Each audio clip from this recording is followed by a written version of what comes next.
Welcome to Lipstick and Legacy, a podcast where your story matters and your journey has purpose. Together, we lift and inspire our communities, one story at a time. Welcome, Latonya Perossier. How are you? I'm well. Thank you for having me. I'm so grateful that you are here. Today's guest is Latonya, and she is a retired chief petty officer. Is that correct? That is correct. Yes, I'm trying to. I hope I didn't lose you, did I? Nope. Okay, hold on. For some reason it went off. Okay, there. Hi. Yes. I always like to start here. How are you showing up in the world today? And what does this season of your life look like? How am I showing up today? Today I'm showing up with purpose. I have been teaching emotional intelligence to military personnel, and my it's that is the thing that sometimes you don't know what you really were made to be. And I think that's my purpose. I think teaching people how to communicate better and be better versions of themselves is now where I am in my journey right now. And and that's what I'm loving. I'm loving the fact that I get to go in and teach people about themselves and how they move and how they work. And I'm sure that's really important in the military with I'll get back to that. We'll talk obviously more about that. But can you take me back to the young Latanya? It says you were born in Bunkie, Louisiana. Is that accurate? Okay, That I have is no very idea where accurate. that is. What did the young Latanya look like? The young Latanya was this scrawny girl who loved to run. I started running track at about 8 years old. And that was something, that was like that one passion that you didn't. It's so funny. My little self loved to run. And then as I got grown, I would tell my friends, man, I hate to run. They're like, you run all the time. What do you mean you hate it? You do it all the time. I'm like, you're right. So that little girl was she wanted to be a business owner. She wanted to be Miss America. She wanted to be at an Olympic track star.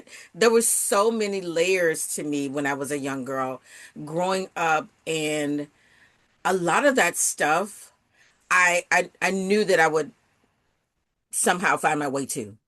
Running Mhm. was my out. I was born in Bunkie, Louisiana, but I was raised in Houston, Texas, and that was my joy, growing up area that wasn't so great. You find my mother, she always made sure we did something that would keep us out of trouble. So Mhm. I was an athlete. So I did everything from being a cheerleader to running track, being on the basketball team. Wasn't that great at it, but it kept me busy. Volleyball, everything. I had all these things going on, and it just gave my life purpose. And I just went along with that role as the girl that always had something to do. I love that. I think it's really important. Even now, I'm a mother of many children, and keeping them busy is definitely number one on the how to keep them out of trouble, list for sure. Who are the people? Absolutely. Was there like a specific person or a moment that really shaped you in your belief about service early on in your life? So I knew that I wanted to do something different. I knew I needed to get out of where I was. I had gotten a scholarship for college, and it wasn't a great scholarship.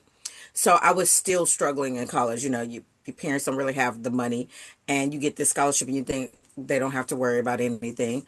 But then you find out they have to worry about everything. Lot. And I had always had that service in me. I knew I wanted to do something impactful.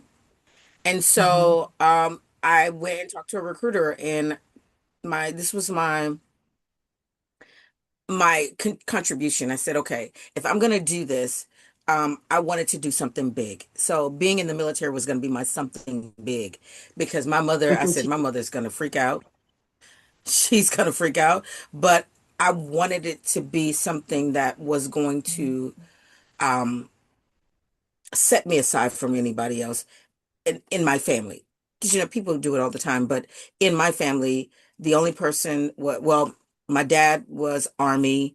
Then I had a brother that was Navy. And so I wanted to be my own legacy and start my own where I wanted to be. So where did your pay it forward mindset first begin? When I was in the military, actually, she was a master chief, and she always was very caring and supportive, and she always listened. And I found that to be so attractive. Like, you, there's not many people that do that. There's not many people that really care, really listen, and really are engaged in you and your future. And I said, once I become a leader, that's what I wanted to do. I wanted to be that kind of leader, where I wanted to, always care about people, always be invested in who they were and invested in their future, and just, be the kind of person that was somebody that they knew cared about them. They knew that they could come to anytime. And once I became that leader, I would always sit down with a young sailor and say, hey, what I've done for you, you need to pay it forward because somebody did it for me. And you don't always have these moments. And sometimes that's all one other person needs is a moment like this, where somebody sits down with them and really pays attention and really engages and says, hey, I care, I'm hear you, and what can we do to make this right or make it better? I really love that. For 32 years, you were in the Navy, and that is extraordinary. And it sounds like you really took on that leadership role as you felt more comfortable and as you went up the ranks.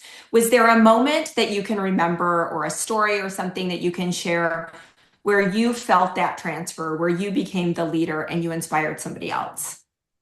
Yes, I had made chief finally, and I remember sitting with a friend of mine. We were actually first classes together. And then he wanted to make chief and he hadn't made it yet.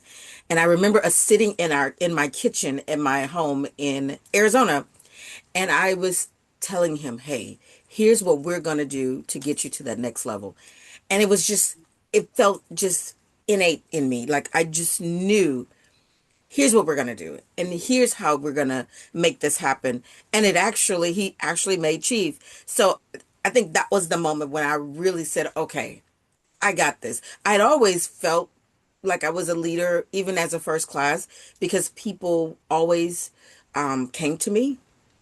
Um, but once I got into the leadership role and really felt that, because I used to always say, once I become a chief, I didn't want those pants to wear me. I wanted to wear those pants. And I took that on as I am never going to be the person that said, oh, I'm a chief. You need to do what I say. I wanted to be the person, oh, that chief right there, you need to listen to her because she's got it. She knows what she's talking about. You definitely wear those pants. I'm low key afraid. Like you have so much confidence, but it's like this beautiful, quiet confidence that comes out of you. It's like, oh, I definitely get that vibe. But I also can tell that you love people and you love really encouraging. What was a time in the military that really tested you or maybe changed you? It was really difficult. Hmm. Okay. So I worked with the outreach team for the United States Navy recruiting. So our job was to travel all around and we would talk about scholarships and how people could get all this great opportunity and it was just a great job. It was my favorite job. But I had a sailor that worked in my department who worked under us. He was a first class and we were in charge of him. He traveled with us everywhere we went.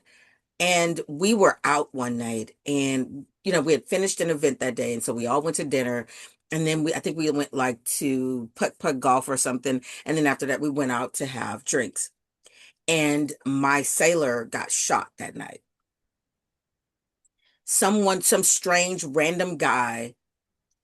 We don't know if he thought he was somebody else or what, but he shot him. And Wow. that devastated me.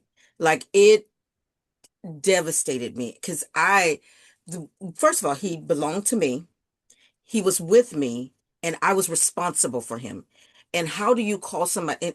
Thank God he didn't die, but he was shot in the shoulder. Um, and how do you call someone's spouse and say, "I was responsible for your husband, and he was with me, and he was shot"? How do you do that? And that broke me. It broke me and I was afraid to be in public.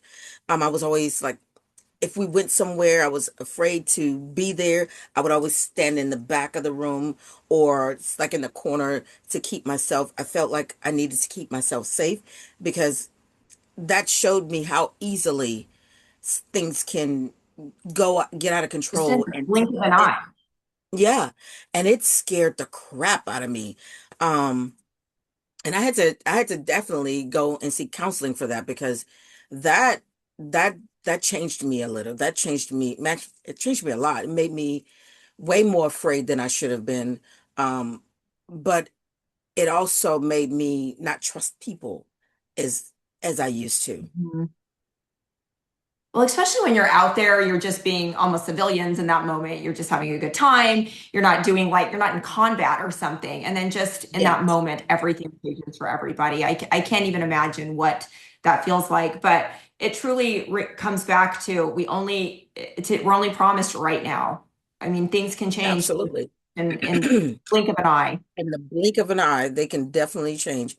And you don't, I mean, and what do you do? And I knew that I didn't want to shrink into the world and shrink myself, but it did make me a little more afraid, a little more cautious. And is that a good thing? Mhm. Yes. You know, Yeah, is that a good thing? that's Yeah. But interesting. You become more it aware, also is. you also become more guarded and all of that. I get that. Thank you for sharing that story. We're going to switch gears a little bit from the military. You have held multiple titles across the country. What drew you to pageantry? Because you're like this bad military lady that can scare people, and then you're also a beauty queen. Like, what in the world? It's so funny you asked that. So I had moved to California. I got stationed in California. Now, as a young girl, I was always intrigued with pageantry. And I had did when I was about 14, 13, 14, I had did the Miss America co-ed pageant.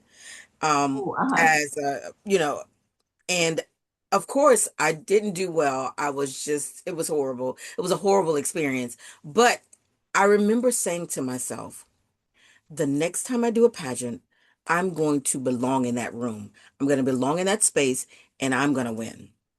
And fast forward, I was 35 years old and I was stationed in California.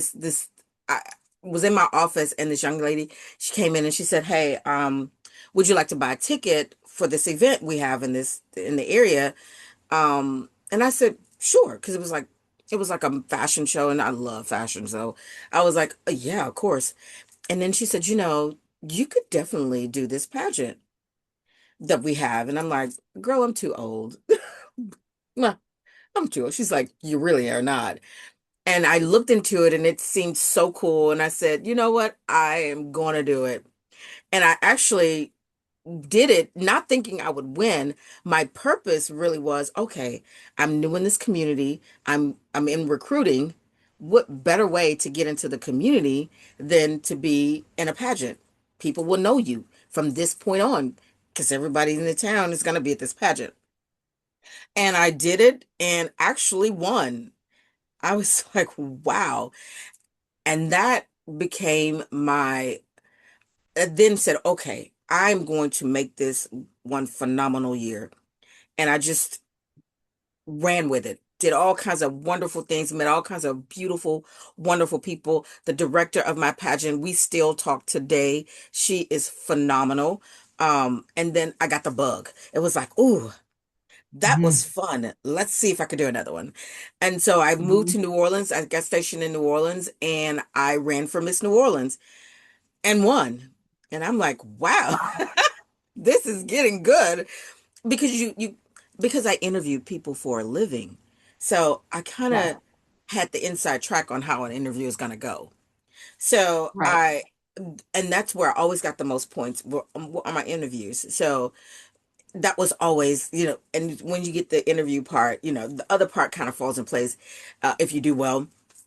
Um, and then went for Louisiana State, won that, and I thought, okay, this is getting good. And I just kept everywhere I would get stationed, I would just do them. And I didn't win them all, but I really had an amazing time. I was Miss Freedom USA 2019 out of Florida. And he and I talked, the director, he wanted me to come out and judge his last pageant, but I got sick. I was supposed to judge, and then I got sick at the last minute and couldn't fly. And I was like, that was so wonderful. But I did get to judge a few times in Louisiana when I was Miss New Orleans. So I kind of understand what the judges look for because I got to do it. So am I going to do That another teaches one? you a lot by judging. Judging Am I going teaches to you. do?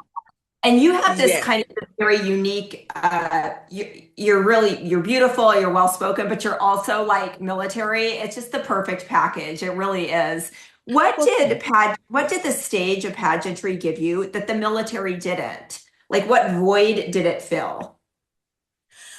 in the military, in my opinion, you are military. You're just a woman. You're not, I don't care if you're beautiful. They don't, that's not important in the military. You wear that uniform, you train, you lead, you mentor. Those are your jobs. That's what you do.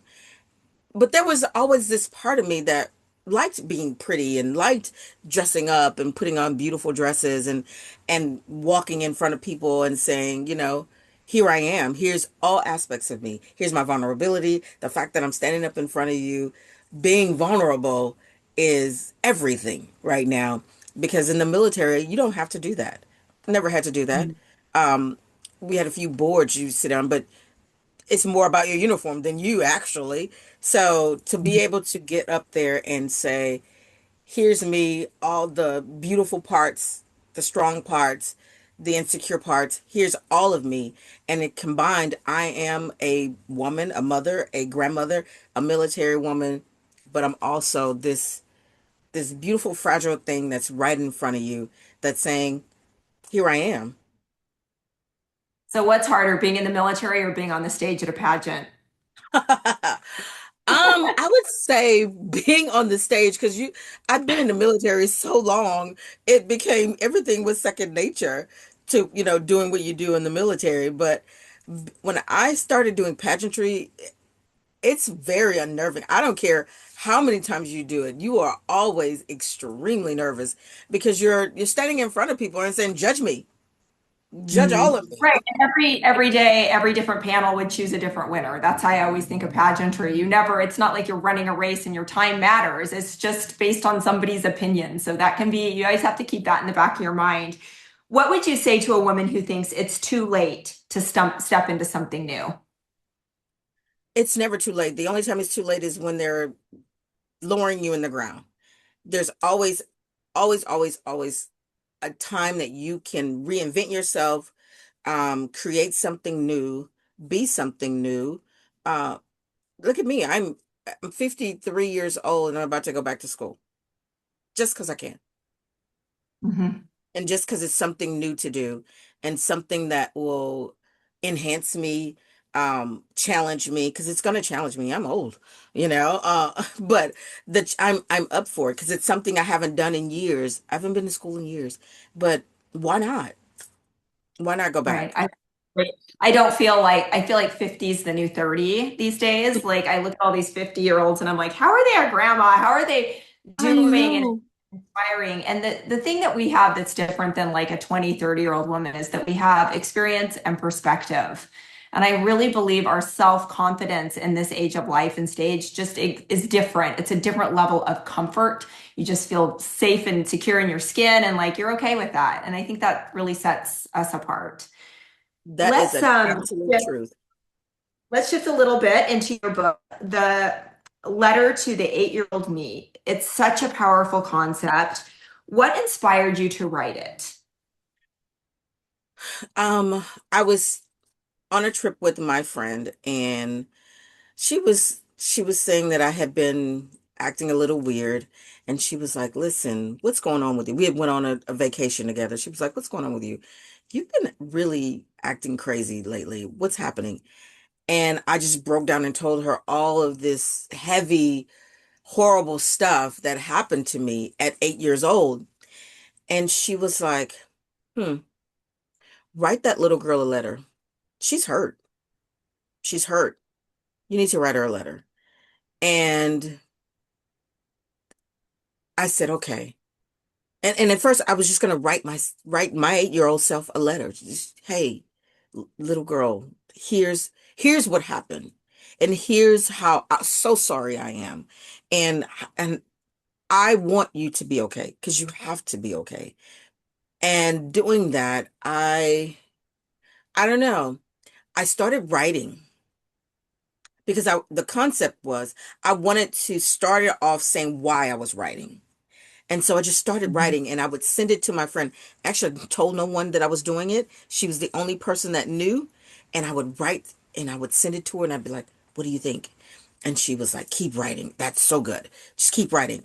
And I just, in a matter of like 6 months, became an 8 chapter book. And on the last chapter is when I wrote the letter.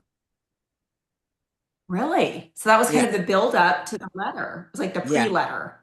Yeah. It was definitely, and it was needed. I'd always needed to get a lot of that off my chest because I struggled really, really badly with self-image. People can tell you you're beautiful, they can tell you all these great things, but if you don't feel it, if you don't see it, it's just words. And Mhm. for so long, they were just words. People would say it and I'd be like, "Oh, thanks." You know, didn't I didn't feel it, and Mhm. I had to literally stand in my mirror with everything off and say, "Love it." Figure out what it is, love it. Talk about it. Everything that you find imperfect about yourself, talk about it. Say what you Mm. like about it. I had to come up with so many things about myself that I loved because there were so many things that I could break down and tear apart. And Mhm. once I got good at saying what was great about me, I knew that I was coming in on the other side of it. That's a beautiful concept. And I think a lot of women really struggle with that, whether it's privately or openly, but just their self-worth and comparison and tearing themselves down. If there was a message that came from your book, what would it be? We all have our own traumas, big or small. I find you to be an anomaly if you don't have a trauma that you are holding on to. And if you don't, God bless you. You have scathed the thing called life in a big way. But we all have them. And if you have it, understand that you can come out on the other side and it's Mhm. okay. And that hurt, that hurt is supposed to be there. Feel that hurt, but make sure you walk out of that hurt. Don't sit in it. Figure out a way to get out of it. Whether it's talking to somebody, writing to yourself, or finding something that makes you feel real, whole, and good, and do that until it makes sense for you that you have gotten on the other side of whatever it is that's hurting you in that small way. How did writing the book heal you? Oh my gosh, man, it when I tell you I had the best cry ever, like writing it all down was just traumatic by itself because you can know what you went through in your head, but when you put it on paper, and then you get to the part where you say, "Oh, people are going to judge me so harshly. They're going to judge me so harshly because you know how it is." And I'm thinking, God, I just put all this information in writing about me, all my trauma, my triggers, and everything that happened from age 8 to 48. Now I'm going to have to deal with it. And at first, I wasn't going to publish it, but I remember I was on a flight to San Diego and I finished the book on the flight. I was just typing away, and there was two men on both sides of me, and I'm just typing away. And I remember smiling. I smiled because I finished it. I smiled and I closed my laptop. And the young man next to me, he said, I have a question. He said, are you writing a book? And I said, yes, I am. Yes, I am. And I just finished it. And he was like, my God, that is so phenomenal. And I did not think how phenomenal that was, that I actually wrote a book and finished it and was able to do that. But I got to my hotel and I cried for a long time. I just I just released it all. Just one big stupid ugly, the ugliest crush you can ever have. And I just released it and it was gone. All that stuff was gone. Isn't Um, that interesting how when you write it down or when you talk about it over and over, it almost becomes something separate. Like you can do it without emotion anymore. You can just talk about it like it happened to somebody else. And that's how you Absolutely. know that you're healing from something. Absolutely. Because I could have never had this conversation and not cry. Like I couldn't, I Mhm. remember talking about it before I wrote the book. I would talk about my traumas, with your counselor. And every time I would attempt to talk about it, I would just break into tears. I couldn't even finish it. And I would just cry. And I knew that I wasn't healed from it. And it was still hurting me. And it was still in my toolbox. And I wanted it out. I wanted it out. So that book got it out. And the So were women you that, afraid to publish? Like, were you afraid that it was going to offend people and your family and your past? Because mine's sitting in a drawer, all written, all edited, ready to publish. And I'm like a little bit afraid of stepping into it because I know it's a firestorm that I'm going to have to deal with. How did that look for you? so I knew I was going to have to deal with the firestorm. I knew that writing this book, once it was published, my family was going to have some serious questions. And I said, okay, this is about me. Am I going to get backlash? Yep, I am. Um, but how much did I care? How much did I care about that? Because what was more important to me was healing. And I was going to take whatever I had to take from them. And I remember when I wrote the book, I gave my brother a copy, and I remember him calling me saying, we need to talk.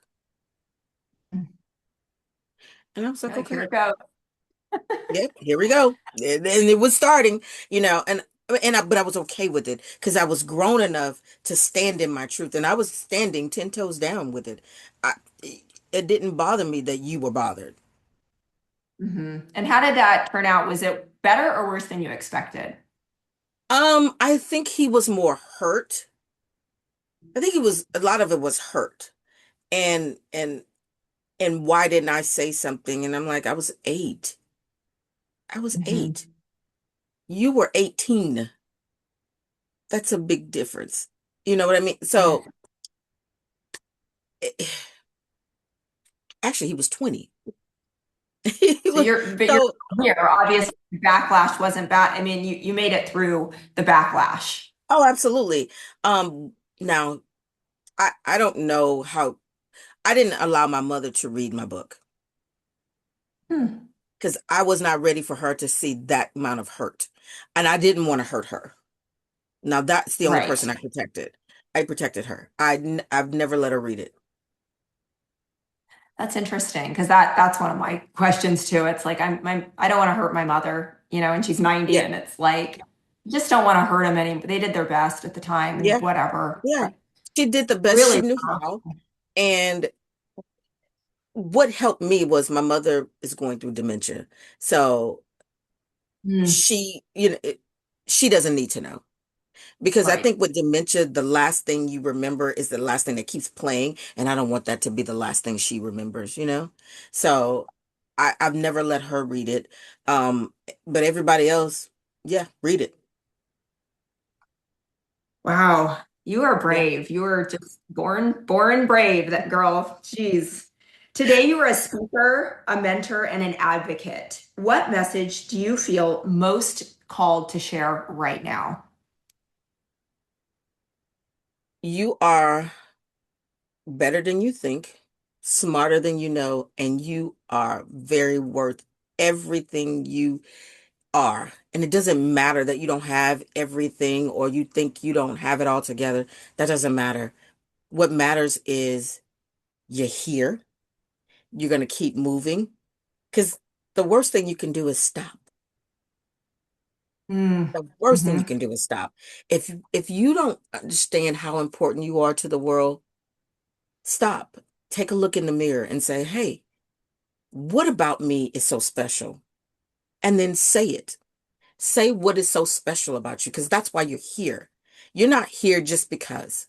You're not here to make people miserable. You're here because God saw you and said you are perfect in his eyes. And it's okay that other people don't think you're perfect as long as you believe it. That's all that matters.